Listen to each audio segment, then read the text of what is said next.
Okay, so the Testo 327 comes with a couple of different attachments.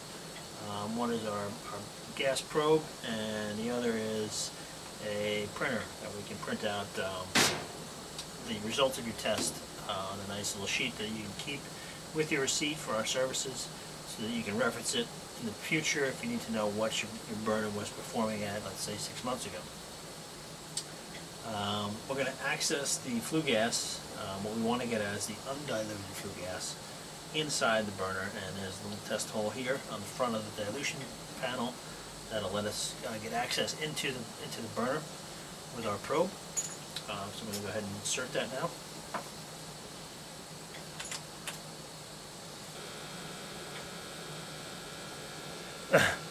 Okay, so we can see our flue temperature. We can see our level of percent CO2, it's carbon dioxide. We can see our overall efficiency level. Scroll down.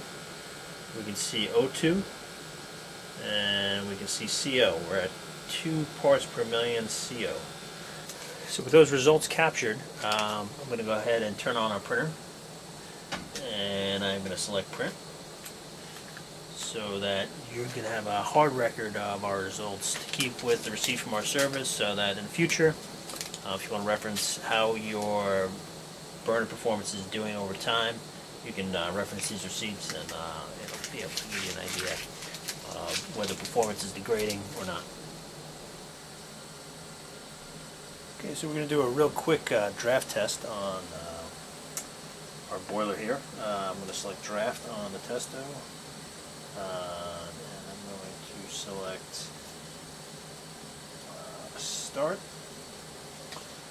Machine's going to zero out for a minute, and then when the counter goes to 0, I can begin my test. We have a hole in the flue here where we can get in and test our draft pressure. And once that's sampled for a few seconds, I can go ahead and stop my test. So as you can see, we're at 0.06 inches of water column in our draft pressure. I'm actually going to have to convert that number to pascals to see if we're at BPI standards. But I think we're fine.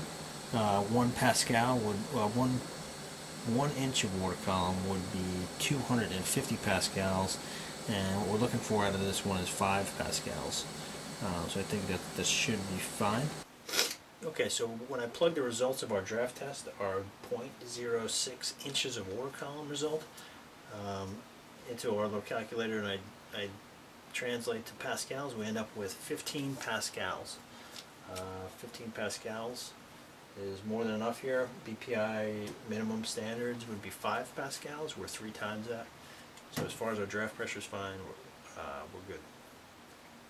The efficiency results ended up being overall efficiency score of 76.8. Now this is just the efficiency of the burner. It doesn't include any heat loss that you may incur by not properly insulated pipes or anything past this burner. The efficiency numbers basically derive from the temperature that the gas is coming into the flue at, the amount of O2, the amount of CO2, and the amount of CO in that gas. All these things are going to tell us how clean a burn you're getting and how much heat is actually being transferred into the steam system through the heat exchanger and into your house. Okay, so do we replace this unit? One of the other contributing factors in that decision is going to be the fact that it's oversized. It's short cycling. What that means is, a little context here, the house is only less than 2,000 square feet. It's an older house, and over the years a lot's been done to it. Single pane windows have been replaced with double pane insulated glass. The outside of the house has been sided. There's been another layer of insulation added to that. There's been some insulation work done in the attic. So consequently, the house is a lot more efficient than it was when this thing was first installed. So what happens is, this thing kicks out a lot of heat at 120,000 BTUs. It heats up the house pretty fast and then shuts off.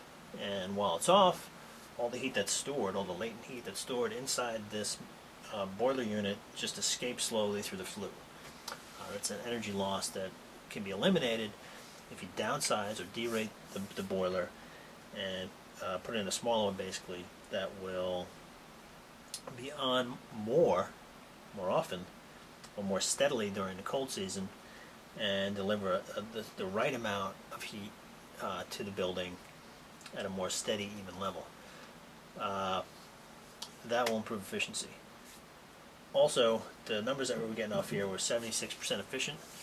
The federal government estimates that if you replace a 75% efficient unit with a 95% efficient unit, you'll save about $22 per $100 of energy cost. So that's about 22% savings right there. Along with some rebates that we can get this customer to replace this, we estimate that the simple payback period will be less than 5 years, so all the new equipment we throw in here will pay for itself in 5 years, or under 5 years, and after that point they'll just be seeing savings. And the new equipment that we put in will be probably rated for 30 or 40 years of use. So the customer will be paying for it for 5 years and then getting a good amount of savings for the remainder, the 25 years after that. So it's a good investment, and it also will help them feel a little better about their contribution to our energy savings. So that's pretty much what we do in your home as far as combustion analysis. It's a really important test to get a quantitative analysis of how your combustion appliances are working. It's actually critically important if you expect to get any kind of rebates from the government. Generally they'll want you to prove that the equipment that you put in achieves certain efficiency improvements. Sometimes they want 25% improvement in order to qualify for rebates. The only way you can really do that is to test out your old equipment before you get it replaced, and call on specialists like us who are BPI certified or HERS certified to actually evaluate the existing equipment and get you a scientific analysis of how much you're going to save with the new equipment. And then at the end, when the new equipment's installed, we'll test that out again and prove out that efficiency increase.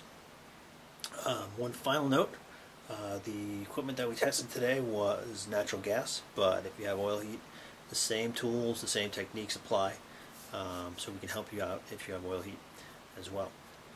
Again, I thank you for your time, and we look forward to doing business with you.